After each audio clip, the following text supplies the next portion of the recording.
وقصة طفيل بن عمر الدوسي صحابي قاسل له رنشري طفيل بن عمر الدوسي قبيلة ديسة وضيوة هاية من قبيايا هاي وحكمة بدن أيا إسكسو عمرتي دبيتنا وحو مكاكو صوباق ماي وقتي سياج إعلامي وكتشره عنقبطين أنا لاحظه حوقا وحق ميديا هي ستة النبي محمد عليه الصلاة والسلام أي كوغوليستين نمانكي قريشات إن أي دادك كرنا دعيان إنو ننا مسيح الرولا ما خطري وشوغو ولو باهي قفكو إنانو هذا الكم مقلين ما هي إنانو راعين وإنان عدكي سكسو قارين طفيل بن العمر الدوسي oo nin weyna oo odaya oo reer u talin jiray oo gabayaaya oo la yaqaana wuxuu leeyahay warkii sida ay ugu akhrinayeen waxay gaadhsiiyeen inuu dhagaha fura soo gashado codbi intuu goostay inuu labada dhagood fureeyo uu isleeyay billaaba iska soo horbaxdaan yaad codkiisa maqli inuu u tagayo ama uu socdo ama caynkaas waa hadiiba coincidence si uuna غير caadi ah isugu soo horbaxdaan yeydan codkiinu isku soo iyo codkiisa aad maqlin xulay markii aan meeshii yimi haddana wuxuun baan rumaystay war nin weyn oo caqli la baatee maxaa furtan dhagaha kaa geliyey nin weyn oo waxa xun iyo waxa san kala garanaya nin weyn oo gabayga iyo kahanada iyo warka dadka kala saari karaya maxaa dhagaa kuu fureeyey furtan iska tuuray buu yidhi dabeetana intaan u tegay baan ku yidhi buu yidhi bal waxaad adigu hayso dadka u sheegaysa ii sheeg nabigu calayhi salaatu wasalaam tawxiidkii buu soo bandhigay wuu islaamay bimujarad inuu islaamay oo ah inuu fahmo islaamnimada iyo waxay xambaarsantahay oo ah inuu ashahaato ayuu wuxuu qaatay go'aanka ah mas-uuliyaddu saarantahay isaguna maanta laga bilaabo inuu diintan dadka ugu yeedho cilmiguu bartay waa intaa yar uu nebi maxamed la joogay calayhi salaatu wasalaam dabeetana wuxuu nebiga ka codsaday ama ka warsadayba in ilaahay subxaanahu wa tacaala uu alla u baryo tolkii buu ku noqonayaa ayaa in diinta tolkii aqbalaan طفيل بن عمر الدوسي dib buu laabtay tolkii buu u tegey diintuu ugu yeedhay waa la hadlay meedhadhi yar mooyeen waa laga dhagaaday waa la maqli waayey markii la maqli waayey muus odhan dee wataa cidi kaa dhegaysan weyda adigu xilkiina gudatay واجبك اسكريدي عيدنا كادغ يسان ويدي waa qof muslim oo sida hamiga diinta tan iyo inuu cid gaarsiiyo aan ku qanacsanayn mujarrad in la diidayo qura isagoo cabanayo nabiga ku soo noqday calayhi salaatu wasalaam dabeetana nabiga calayhi salaatu wasalaam wuxuu ku yidhi ilaahay rasuulkiisiiyo reer dows gaalnimadii waa ku madax adeygeen iyo ay wadeen imaqli waaye ilaahay u barina ilaahay bale ku soo dejiyo habaar dadka diiday inay wax islaam dhageystaan habaar xadiiska bukhaari siduu sheegaya saxiixinka ku yaala bukhaari iyo muslim nabigu calayhi salaatu wasalaam wuxuu yidhi allahumma hdi dawsan waati bihim halkii laga sugayay inuu habaaro nabigu calayhi salaatu wasalaam wuxuu yidhi ilaw reer dows oo hanuuni iyagoo muslimana ay yimaadaan waa u duceeyey nabigu calayhi salaatu wasalaam waa ku noqday isagoo weli dareenkii qaba oo dacwadiisii wada culamada taariikh waxay yidhahdaan 78 qoys isagoo wata ayuu markii dambe nabiga calayhi salaatu wasalaam u yimi oo soo wada islaamay raggu wato yaa ka mid ah diinta alla inagu anfacayba kuwiina soo gaarsiiyey abaa hurayra soo ma maqashaan abaa hurayra waa min qabiilati daws waa dawsi abaa ka mid ah raggu keensaday طفيل بن عمر الدوسي dadku diinta gaarsiiyey bimujarad inuu nabiga calayhi salaatu wasalaam rumeeyey ayuu wuxuu xambaaray hamiga ah inuu diintan qaado oo cid kale gaarsiiyo saashay isweydiinta le waxa weeyaan inagu imsaynu diinta ku jirray imsaynu se gaarsiin intaad muslim ahay intaynu diinta tan haysanay intaynu hamiga qisatu abi dharr al-ghifari saxaabigii la odhan jiray لبا حديث ومن البخاري مسلم وذا ورينا أنا ابن عباس ليه مدنا مسلم كلجي ورينا وبعض النقاط اختلفوا كشر جمعينته ودنار فضودين سكستبها تهدينو انت انو ينقو قدان لنا سوق هذا نكين كويا لا بخاري مسلم بها abidar alghifaari nin xaq raadinayuu ahaa akhiiran wuxuu yimi magaaladii maka ahayd isagoo fii dannisu isagu u malaynayo sheeganaya inuu yahay rubcu lislaam fii waqti isagu fii xuduudi cilmi bay culammadu ku fasiraan inay ahayd laakiin dad kaloo iyana sheeganayaa jira waayo waxay ahayd cahdi dadka muslimiinta ahay la cadaadinayo oo wax waliba ay qarsoon yihiin oo dadka u yimaada nebigu calayhi salaatu wasalaam intuu islaamnimada u laqino uu yidhaahdo tolkaa iskaga noqo oo markaad maqashaan inaan guulaystay ii kaalaya abidar wuxuu leeyahay waxaan imi anigoo rubculislaama buu leeyahay islaamkaba kii afreeya saddex xun iga horraysaba abidar alghifaariy magaalada maka buu soo galay maka wuxuu soo galay iyadoo iclaamkii aynu sheegaynay taagan yahay qof islaam sheegan karaa aanu jirin oo cidi ku dhawaaqaynin magaaladu iska soo galay isagoo iska aamusan riwaayaadka qaarkood waxay sheegayaan cidna waxmaan weydiin buu leeyahay dabeetana markii dambaan mid daciifsaday buu yidhi mid dadka ka midaan sir buu yidhi kaasi waa iska daciif waxna ma oge kaa haddaad iska weydiiso tidhaahdo war ninka saabiga ah ninka diinta cusub sheegaya xagguu joogaa malaa waa iska kaa xil qarinaya midaan yaro daciifsaday buu yidhi markii dambe ku yidhi buu yidhi ka saabiga maxamed xagguu jooga waaba igu qayliyey buu yidhi kiina kor buu qayliyey hada saabi hada bal kan diintii ka baxay ee caynka waaba lagu soo xumo waa la tumay bimujarad inuu cid weydiiyey xagguga laga helayaa ayaa lagu tumay sidii loo garaacayay buu cabbaas soo gaadhay dabeetana wuxuu ku yidhi war ninkanaa garaacaysaan ma garanaysaan war ninkani waa nin khifaara khifaar waa qabiilooyinkii dhaca iyo bocaan baxay isla markaasi waa nin qabiilkiisa ay yaalliin waddada ay qurayshi safaradooda mariyaan safarka shaam marka lagu socdo waddada la maro qabiilkiisa degan quraysh mantaqii ay fahmaysay buu cabbaas kula hadloo ah hadda kamaydan maarmin buu leeyahy shaam inaa u safartaan ninkaa tumaysaana waa nin bani khifaar ah markaasaa layga foqay buu yidhi oo gacanta layga qaada riwaayaadka qaarkood waxay sheegayaan markaa gaar ahaanta saxiixaynka waxay sheegaysaa meesha isagoo iska fadhiya inuu soo maray cali ibni abi aalib oo nin yari uu arkay ninkan qariibkaee meesha iska fadhiya ee iska qariibnimadu ka muuqato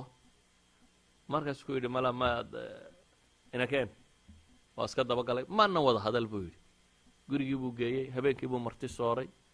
subaxii buu alaabtiisi iyo wixii qarbadkii yaraaya intii uu biyaha ku sitayey wixiisii buu iskala soo noqday abidarmaga wuxuu ku soo noqday makadiisii beytkii meeshii anigakii dambu haddana cali soo maray ninkii oo war weli miyaad helin buu yidhi ciddii aad daydayaysay inakeen waa kaxeeyey habeenkii labaadna waa casuumay waa soo noqday habeen saddexaadkiiba haddana ninkii arko cidlada iska fadhiya calaa haddana casuumay markii dambe wuxuu ku yidhi miyaad ciddaad u helisiyo waxba toona helinoo waxaan rabo aan ku weydiinayay ballanqaad buu yidhi inaad qarinayso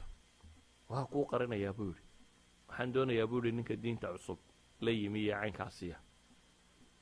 soo dabagal buu yidhi halkaan ku socdo weeyaane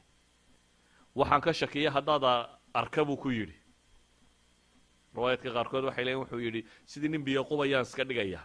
marka faham meeshu waa minaysantahay isku imanin riwaayaadka qaarkoodna wuxuu odhanayaa kabahaan hagaajisanaya haddaad aragto anigoo kabahayga tumtumayo hagaajinaya waa ma hagaagsane saa ogow sidii baan ku dabagalay buu yidhi waa laba nin oo isdaba socda oo uro wada socda oo qarsoodigu uu gaadhsiisan yahay inaanu sheegan karin meeshay ku wada socdaan kadibna astaantii iyo waxbuu tusay sidii buu ugu yimi nebigu calayhi salaatu wasalaam su-aalihii waday weydiiyey xadiidka waa soo koobaynaa maxalushaahidkaynu soconnaa maxalushaahidka waxa weeyaan wuu islaamay markuu islaamay nebigu calayhi salaatu wasalaam wuxuu u tilmaamay inuu tolkii ku noqdo marka uu maqlo inuu guulaystay unana u yimaadaan waayo nimaa qariiba oo aan u dhalan magaalada oo caynkana dacwadda culaysunbuu kuyo cidima ilaalin karayso wuxu uhi waan noqonayaa laakiin wuxuu dareensan yahay dacwaddan mas-uuliyaddeeda inuu la asrakhanna biha waa ku dhawaaqi doonaa buu yidhi quraysh dhexdeedaan kaga sii dhawaaqi doonaa dib uu soo laabtay dabeetana intuu makaysi dhex taago ashhadu an laa meeshii guriga nebiga lagu socdo la qarinayay ayuu wuxuu isla dhex taagay inuu ashahaada kala dabeetana waa lagu boobay dagaalkii cabaas ba haddana ku soo baxay waa arrinkan aad tumayso waa nin reer khafaari miyaydan garan waa laga tegay tegi maayo buu yidhi la asrakhana biha waa ku dhawaaqaya maalin saddexaad dib oo haddana kaga dhex dhawaaqay sidii oo kalea loo tumo haddana cabaaskii baa loo bixiyey oo ka tegay yacni bimujarad inuu islaamay ayuu wuxuu dareemayaa dacwadan in mas-uuliyadi ka saarantahay walow lagu dilayo ama naftiisa dhibi ka soo gaadhayso ama mushkiladi ka soo gaadhayso ay rakhiis la tahy wuxuu arkayaa ammaanatun calaa caatiqihi inay tahay inuu dadkan kelimatu tawxiid ugu yeedho mahmaa kaanat iduruuf ama hala dila ama hala daayo ama wixii la doona hala sameeye intuu dacwo gaadhsiin kara ama diin gaadhsiin kara inuu gaadhsiiyo waxay ahayd baynu leenahay bimujarad inuu qofku jundi muslima noqdo dareenkaa inuu islaamay baa wuxuu gaadhsiinaya baaro diinta tan inuu dadka u sheego haddaynu qiso saddexaad saxiixu muslimka ku taalla soo qaadano damaad alasdi saxaabigaasi war badan baa soo gaadho sheegaya iclaamkii dee meesha lagu haystay ee dadka la khuuqiyey nebi maxamed inuu nin waalan yahay oo jiman iyo wuxuun galeen ama balaayo kaluun haleeshay oo qof derderan oo wuxuu yaro dhiman yihiin inuu yahay waxaan u imi buu yidhi kollayba ma ka gaadhaye bal ninkaa intaad raadiso waa intaasoo ilaahay gacantaada ku caafimaad yahay waxbuu tuftufi jiray aad bal waxoogaa ku akhridid qoladii fii zaman aljaahiliya jibankan iyo waxaan ilaa weligeedba waxbaa lagu tufi jiray mid saxa iyo mid qaladaba kiniisaddaa ku tufto muslimkaa ku tufo qaar kalea ku tufo waa loo fooxiyaa waxaan sidhi buu yidhi bal waa intaasoo ilaahay gacantaada ku caafimaad yahay aad waxoogaa ku waa soo raadiceeyo waanu imi buu yidhi waxaan ku idhi buu yidhi aniyo waxaan maqlay in xanuunku hayo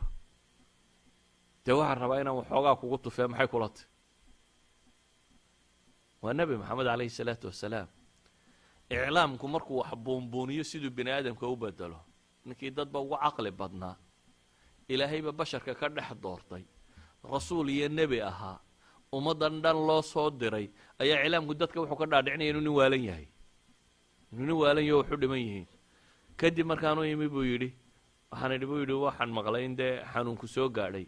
waxaan rabaa inaan waxoogaa kugu tufo nebigu calayhi salaatu wasalaam khudbat alxaaj ayuu akhriyey baa la yidhahdaa in alxamda lilahi naxmadu wanastaciinu khudbadaasuu akhriyey man yahdi illaahu falaa haadiya lah falaa mudila lah waman yudlilu falaa haadiya khudbadaasuu nebigu akhriyay calayh salaam biriwaayaatiha almukhtalifa axaadiista qaarkood xamdale iyo intaas axaadiista qaarkood waa ka yaro dheerayaan naska saxiixu muslim uu ka gaaban yahay ama dhammee ama gaabe adigu saa doontaba bal nusuusta isugu duduwo khudbat alxaaj ayuu nebigu ku akhriyay calayh salaatu wasalaam dabeetana wuxuu ku yidhi acidhaa calaya iigu celi markaasuu ugu celiyey nebigu calayh salaatu wasalaam markaasuu ku yidhi acidhaa calaya iigu celi mar saddexaad buu ugu celiyey wuxuu yidhi anigu gabayaa waan arkay oo sixroolo waan maqlay oo kaahin waan maqlay oo kan waan maqlay waa warkanaad sheegaysaa intaa midna uma eka dee nin waalan haddaad hadal saddex goor tidhahda ku celi buu ku derderi lahaa marka hore markuu wax kuu sheego nin waalan haddaad tidhaha ku celi wax kaloo haddana akhrii lahaa dee mar labaadka haddaad tidhaha ku celi wax kaluu sheegi lahaa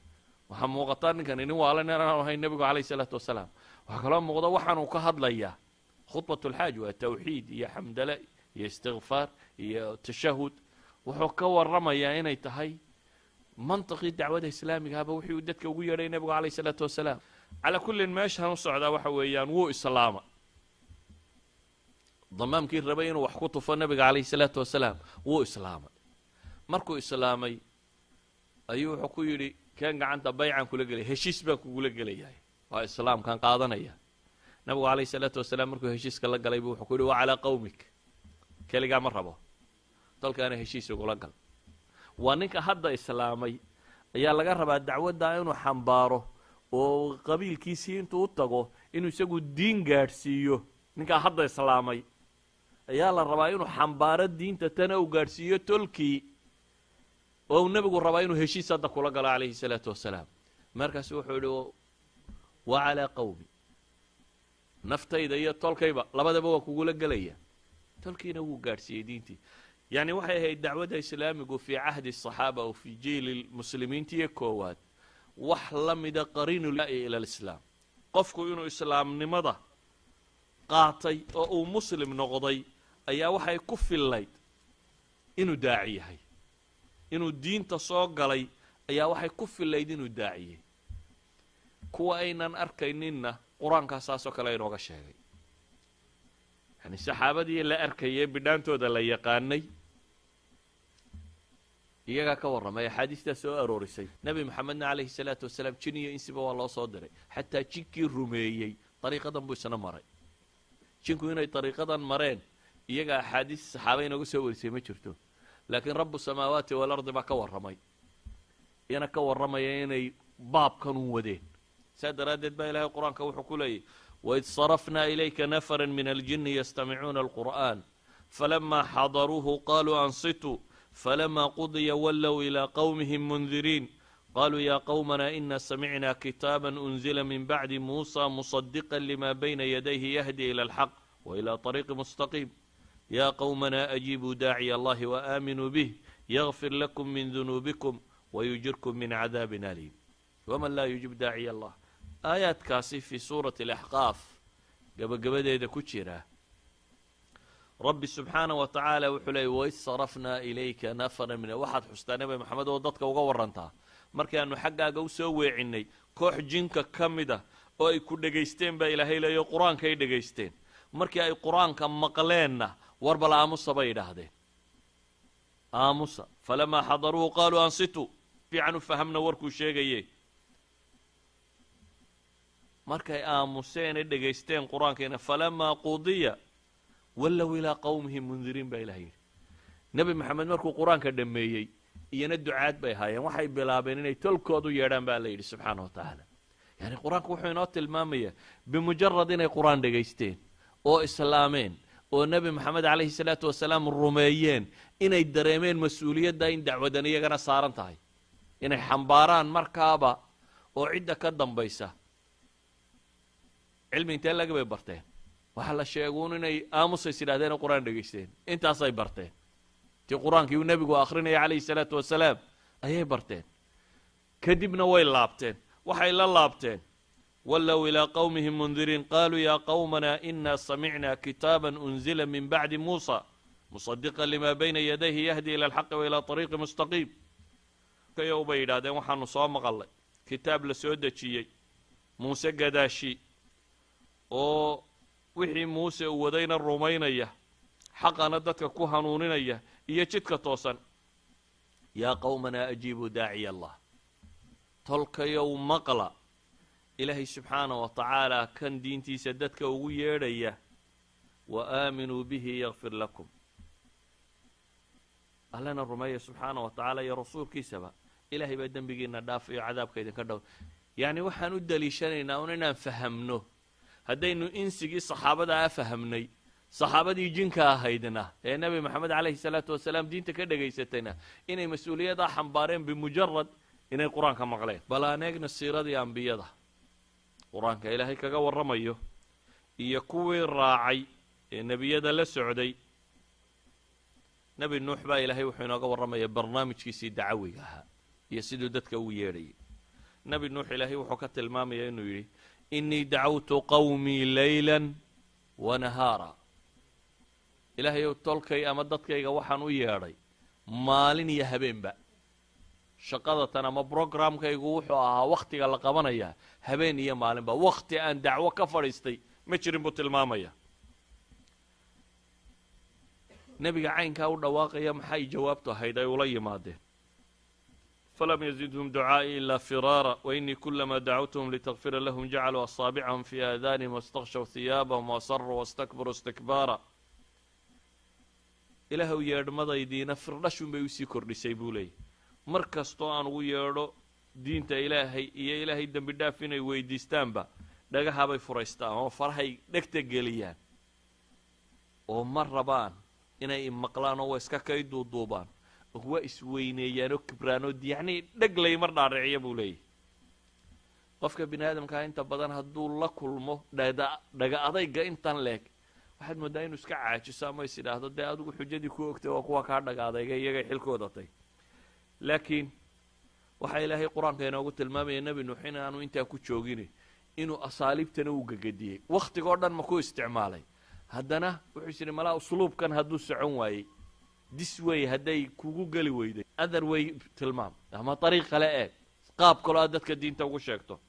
uma inii dacawtuhum jihaara uma inii aclantu lahum waasrartu lahum israara nebi nuux wuxuu leeyahy ilaahayow kor baan ugu yeedhay oo hoos baan ugu yeedhay waa la faqay waa la shiray waa u sheegay kor baan calan ugu sheegay si wal oo la sameeyaba asaaliib kasta oo wax loogu yeedhi karo waan isticmaalay waxaana qur-aanku inoo tilmaamayaa inuu yeedhayay 1000 caamin ilaa 50 sana 1000 sannadood oo laga jaro 950 sannadood inuu dacwadaasi waday qur-aanku wuxuu inooga warramayaa nebi nuux markaa barnaamijkiisa dacwad habeen iyo maalinba inuu ahaa usluubku isticmaalayana inay ahayd wax kastoo possible waxaa qur-aanku kaloo ka warramay maalan ambiyadu inaanay fursadnaba dacwadooda dhaafaynin aanu qofku ahayn markaan anigu jaaniska leeyay ama markaan wakhtiga fiican haysto ama markaan badhaadhaysanayo ama markaan caynkan ahay baan diinta sheegaya ma aha ilaahay nebi yuusuf uu ka warramaya waxaa la yidhi wadakhala macahu sijna fatayaan laba wiil baa la galay xabsiga oo waxay ku yidhaahdeen qaala axaduhumaa inii araanii acsuru khamra midba wuxuu yidhi anigu waxaan is arkay yacni waxaan ku riyooday anigoo ama se tuujinaya khamri anigoo casirayo oo cinab ka tuujinayo samaynayaan ku riyooday kii kalena wuxuu yidhi waqaala alaakharu inii araanii axmilu fawqa ra'si khubsa anna waxaan ku riyooday oo arkay anigoo dushayda kimis ama roodhi ama laxoox waxaad doontaba dhaho anigoo raashinkaa sida oo ta'kulu tayr oo ay shimbiruhu ka dul cunayaan baan ku riyooday ee nabi'na bitawiilih inaa naraaka min almuxsiniin bal nooga waran fasirkeeda noo sheeg waxaanu kaloo ku arkaynaa inaad nin ixsaan badan tahay daacigu walow kaafirna ha noqdee waa nin muxsin oo cidda dad kasta u samafala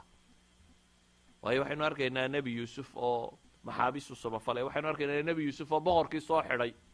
intuu riyooday cid riyada u fasirta waaye aan odhanin waa nagala tagorado adiga xabsiga nugu cid ku fasirta doondoone isagoo xabsiga ku jira inta la daba socdo laleeyahay noo fasir riyada tan boqorkii baa u baahane oo u arkaya inuu bulsho badbaadiyo oo muxuu ku badbaadinayaa brogram iqtisaadiya inuu dego khita iqtisaadiyo 15 sannadood ee soo socda 7 sannadood oo abaari inay ku dhex jiraan bulshadii iyo waddankaasi siday uga badbaadi lahaayeen abaarta waa bulshiyo waddan ayaa waa bulshiyo waddan gaalo ah maaha dad muslimiina khitadan umu degayn dad gaaleed buu badbaadinayay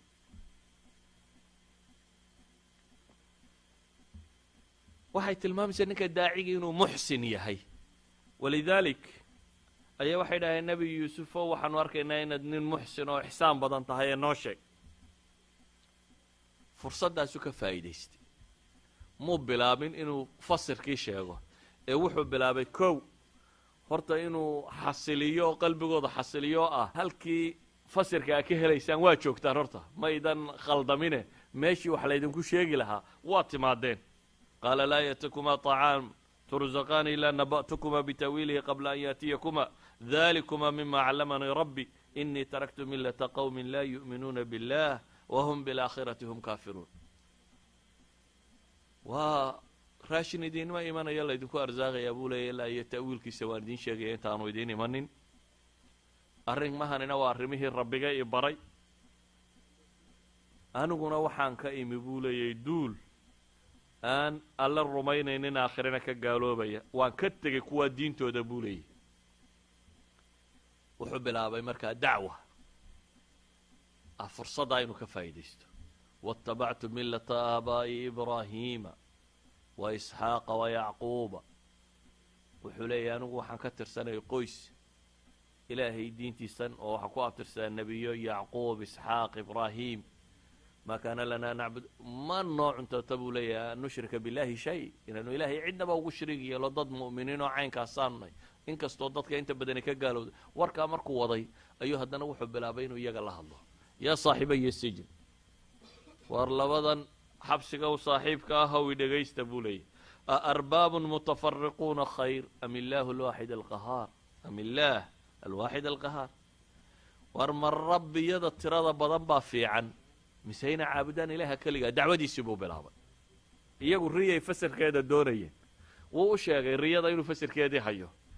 laakiin jaaniskaa yar buu ka faa'iidaysanayaa ah inuu messajkiisa isna dhiibto dacwadiisa inuu dhiibto oo uu leeyahay markaasi anigu war ma rabbiyo badan baa fiican in la caabudo mise ilaahay keligii maa tacbuduuna min duunihi illa asmaa'an samaytumuuha antum waabaa'ukum ma antum biha min sultaan wuxuu bilaabay inuu tilmaamo tafniido naqdiyo criticize gareeyo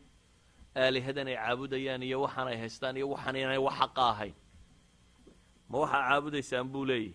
wax kale ma caabudaysaan ilaa iyo magacyo una idinku intaa bixiseen ilaahya ka dhigteen oo aan ilaah ahayn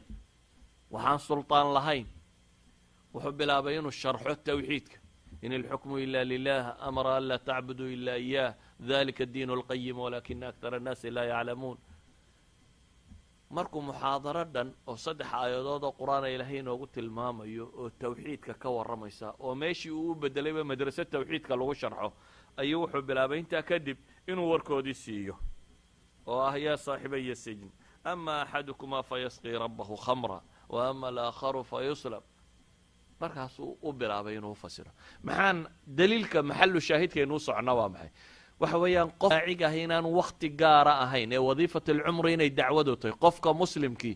any chance uu helo wakti kasta uu fursad helo in laga rabo inuu daaci noqdo diintiisa dadka gaadhsiiyo xataa hadduu maxbuus yahay oo uu qurbo ku nool yahay oo uu qariib yahay oo la xabsiyo oo la dulmiyo oo la cadaadiyo waxaasoo dhiba uu ku jiro haddana qofka mu'minkii inuu weli haysto saaxa uu diintiisa dadka ka gaadhsiin karo qofkii xorta ahaa markaa maxaad u malaynaysa ama waqtiga haystay ilaahi subxaana wa tacaala qur-aanka wuxuu kaga warramayaa nebi yacquub am kuntum shuhada'a id xadara yacquuba almowtu id qaala libaniihi ma tacbuduuna min bacdi acbudu ilaahaka wa ilaaha aabaa'ik ibraahiima waxay leeyihiin yani nebi yacquub baa ilaahay wuxuu ina leeyahy subxaana wa tacaala miyaa xaadirteen oo joogteen ma markhaato ahaydeen waa soo xaadirteen markii nebi yacquub geeridu ay ku soo ururtay id xadara yacquuba almowt geeridu markaa u timid nebi yacquub iyadoo geeridu haysato wuu dardaarmayaa laakiin muxuu ka dardaarmayaa dacwa iyo diin buu ka dardaarmaya xoolaha aabbayaal markaan dhinto saydun odhanayo reeraha saydun loo dhaqmayo halkee reerka la waxaa kama dardaarmayo wuxuu ka dardaarmayaa maa tacbuduuna min bacdi waar aniga gadaashay maxaydin caabudi halkaa diintii dhigi doontaan dabeetana waxay leeyihiin markaasi nacbudu ilaahaka wa ilaaha aabaa'ika ibraahiima waismaaciila waisxaaqa ilaahan waaxida wanaxnu lahu muslimuun aabba waxaanu caabudi doonaa alle subxaana wa tacaala allihii waa caabudi jireen aabbayaasha ibraahim nebi ismaaciil nebi isxaaq wax kaloo aanu samaynaynaana ma jirtee isagaanu muslimiin u ahaanaynaa idan waa aakhiru laxda fii xayaatih ayuu nebiga kani wuxuu tijaabinayaa inuu mas-uuliyaddii dareemo ahayd in dacwada tani mas-uuliya ka saaranta inuu dadka gaadhsiiyo uu xaqiijiyo ilmihiisu waxay samayn doonaan isaga geeridiisa dabadeed idan waxaa laynoo tilmaamay nebi habeen iyo maalinba dacwo wada asluub kasta ama qaab kasta oo wax loogu yeedhana ku yeedhaya 950 sannadoodna waday waxaa laynoo tilmaamay nebi xabsi ku jira oo qurbo ku nool waddankiisii waddan aan hayn jooga oo la dulmiyey oo lawcatlgurba iyo xabsi iyo dulmi iyo waxaasoo dhibi haystaan oo haddana jaanis yar markuu helo dacwadiisii wata oo tawxiidka dadka ugu yeedhaya waxaa laynoo tilmaamaya nebi naftu kasii baxayso oo damaya oo ka dardaarmaya dacwo iyo diintii waxa laga yeelayo waxaa ilaahay subxaana wa tacaala inoo soo diray nebi moxamed calayhi salaatu wasalaam oo noloshiisa oo dhami dacwad ahayd oo isna xataa markay naftu kasii baxaysay 5 maalmood ee ugu dambaysay mise xadiis baa laga soo wariya isagoo jiifa oo sakaraada oo xanuunsanaya oo xumadoonaya oo le ilaahay rasuulkiisa xumaddu xoog bay ku haysaa laleeyahay uu leeyahay laba idinka mid siday u xumadoonaysaa baan u xumadoonaya oo laleeyahay waa ajarka badan aad heli doonto sidaa u xumadoonaya ayaa haddana wuxuu ka warramayay war xabaashayda ha ka dhiganina meel a ku cibaadaysa ama ciid ha ka dhiganina wuxuu ka warramayay ahlu kitaabku ambiyadood iyo xabaalihii iyo wixii bay ka dhigeen meelaha ilaahay khayrkii lagu caabuday inaan lagu caabudin ama la dhisin ama wuxuu ka warramayay fii aakhiri laxdaat baa la yidhaha nebigu maxaa ka mid ahaa waxyaabihii ugu dambeeyey markuu geeriyoonayay intuu iska fayday marada u eegay saxaabadiisiiyo tukanaysa oo abibakar tukinayo salaada ku jira aakhir kalimaad uu kusii warramaya waxayd isagoo dardaarmayoo leh alsalaa alsalaa wamaa malakat aymaanukum isagoo dardaarmayoo leh allah allah alsalaa alsalaa wamaa malakat aymaanukum dadka ugu yeedhaya alle subxaana wa tacaala ugu yeedhaya inay salaada ilaaliyaan ugu yeedhaya inay xaqa dhowraan dadka addoomaha iyo wixii gacantooda ku jira qur-aankaa baa inooga warramaya in ilaahay leeyahy subxaana wa tacaala mas-uuliyaddan siduu u dareemayo uu ugu warwarayo ilaahay uu kula talinayo inaanu naftiisa halaagin falacallaka baaqicu nafsaka calaa aathaarihim in lam yu'minuu bihada alxadiidi asafa ilaahay baa subxaana wa tacaala looga qalbi qaboojinaya inaanu naftiisa ku halaagin warwar uu warwaraya diintan dara mas-uuliyadda diintan in dadka loogu yeedho waxay saaran tahay qof kasta oo muslima qof kastana waxay u saaran tahay calaa xasabi taaqatihi wa qudratih qur-aanka ilaahay wuxuu inooga warramayaa cid adiga kaa taag daran oo laakiin mas-uuliyadatan xambaartay ilahay qur-aanka wuxuu inooga warramayaa shimbiraha ka mid oo mas-uuliyadan xambaaray inuu dacwada diinta gaadhsiiyo oo u xidhxidhan qur-aanku wuxuu ka warramayaa shimbir yaroo la ydhaha maxay hudhud soomaaliga waxa la ydhaha guuguule shimbirkan yare guuguula la ydhaha dhoorka yar leh ee meelahaasi jooga guuguule ayaa qur-aanku wuxuu inoogu tilmaamayaa intuu safray oo duulay inuu carriga ilaahay soo indhe-indheeyey oo dabeetana soo arkay duul dawladah oo boqortooyo leh oo wax walba haysta oo necmaysan oon haddana ilaahay caabudaynin oo ilaahay khayrkii u sujuudaya dabeetana u safray inuu nebi u tago uga warramo duulkan iyo waxa ay samaynayaan si uu nebigu dacwadda u gaadhsiiyo waa shimbir laakiin xambaaraya mas-uuliyadda ah inuu diinta tan u adeego ilaahi subxaana wa tacaala qur-aanka markaa wuxuu kaga warramaya shimbirkaasoo warkii intuu soo ururiyey uu nebiyullaahi sulaymaan ciidankiisii intuu ururiyey uu waayayo uu hanjabayo oo dabeetana uu yidhi waa ciqaabaya haddaanu war saxa keenin ama wax keenin oo intuu soo noqday nebiga hortaagan oo le axatu bimaa lam tuxit bihi cilma waxaanad koobin baan koobay axatu bimaa lam tuxit bihi war aanad soo koobin baan soo koobay buu leeyay war khabar baan hayaa khabarku hayaa waa maxay waji'tuka min saba'in binaba'in yaqiin sababaan ka imi buu yidhi dhulka yaman la yidhaahdo ayaan ka soo duulay waa falastiin buu ka duulay yamanna wuu tegey waxna waa indhaindhaynayey yaman baan ka soo duulay buu leeyihi yamanna waxaan uga soo duulay waa maxay waxaan ku soo arkay innii wajadtu imra'atan tamlikuhum wa uutiyat min kulli shay walahaa carshun cadiim waxaan soo arkay buu yidhi gabadh dadkaba boqorada oo hanata oo wax walbana la siiyo nicmaysan inuu gabadh boqorada soo arko wax haysata ma hiya almushkila maxay tahay dhibta ka jirta waa tan wajadtuhaa wa qawmuhaa yasjuduuna lishamsi min duuni illah wazayana lahum ashayطaanu acmaalahum fasadahum can sabiili fahum laa yahtaduun waxaan soo helay buu leeyahay duulkaasi waxaan ku soo ogaaday iyadiyo qoomkeedaba oo cadceedda u sujuudaya ilaahay sukadii subxaana wa tacaala oo shaydaan waxa u qurqurxiyo aan duul hanuunsan ahayn dabeetana khitaab istinkaariya iyo arrintaas siduu u diidan yahay buu nebi sulaymaan u sheegayaa laa yasjuduu lilahi aladii yukhriju alkhab'a fi asamaawaati walard idan hadduu dareemay hudhud guuguule hadduu dareemay in xil saaran yahy hadduu mushrikiin soo arko iyo cid aan ilaahay kayrkii caabudaysa inuu kuwa wax u sheegi kara uu u tago o yidhahdo kaalaya kuwan waxa loo sheegay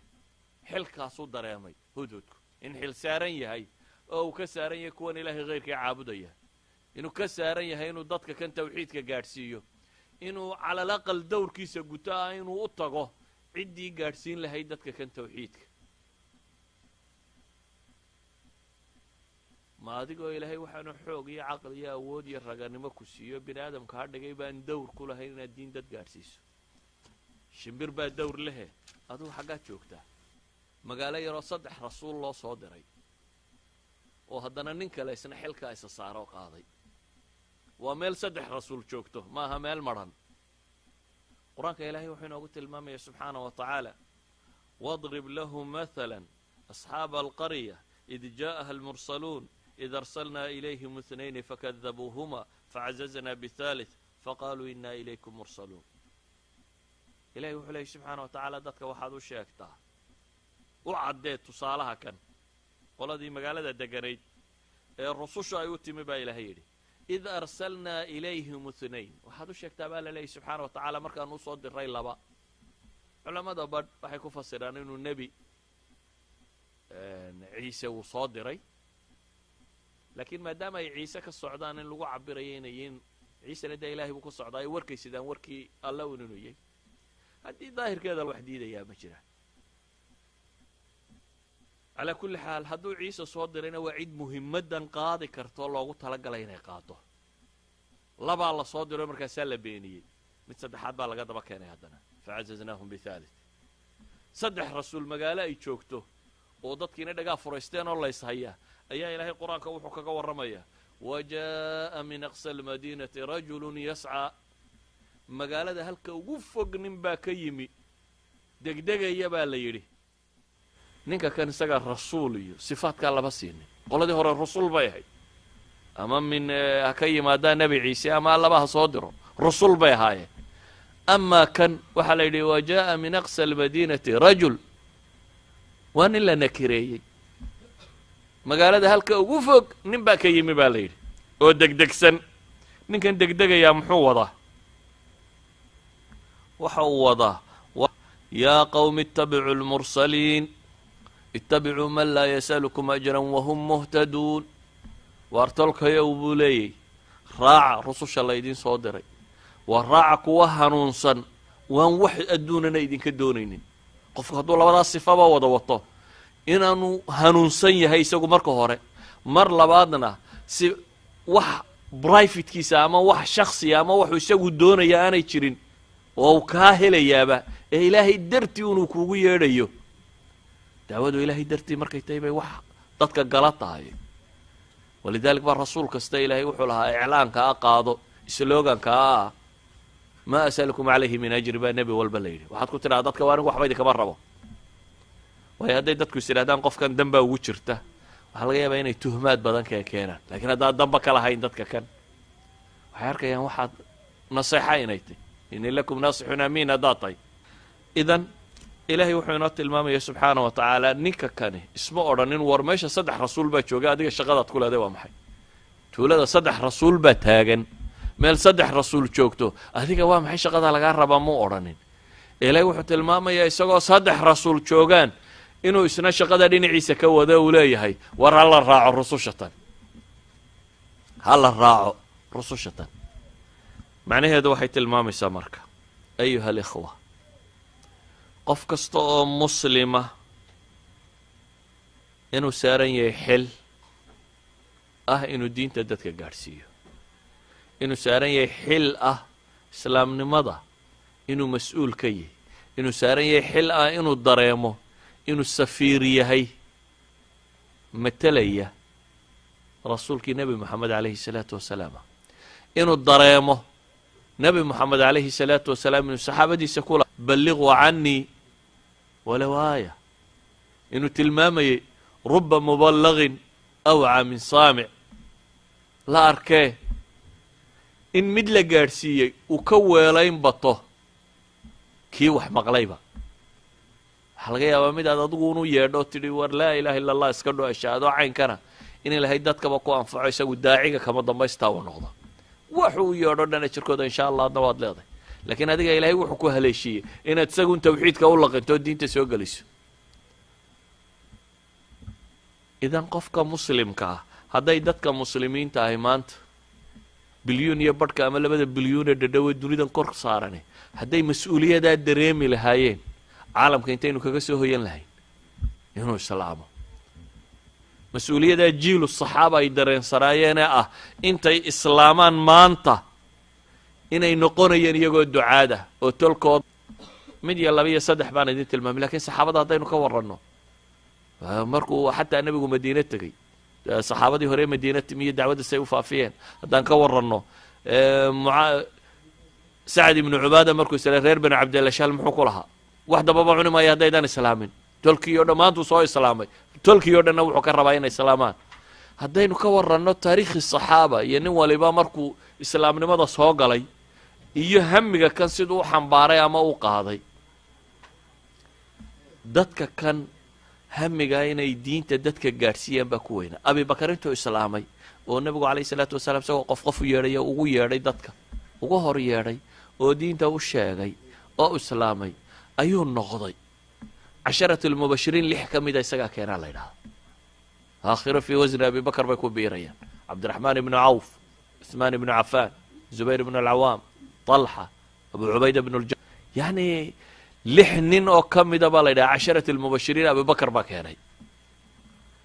waa qofku hadduu mas-uuliyadda dareemo goormuu keenayaa shalaa diinta loo sheegay qur-aanba wax yar baa ka soo dego makaa la joogaa waa maalmihii ugu horraysay laakiin bimujarad inuu wax fahmay ayuu qaaday dacwadatan qofku bimujarad inuu ashahaato laa ilaaha ila allah muxamadun rasuulu llah yidhaahdo ayaa xilkani ku fuura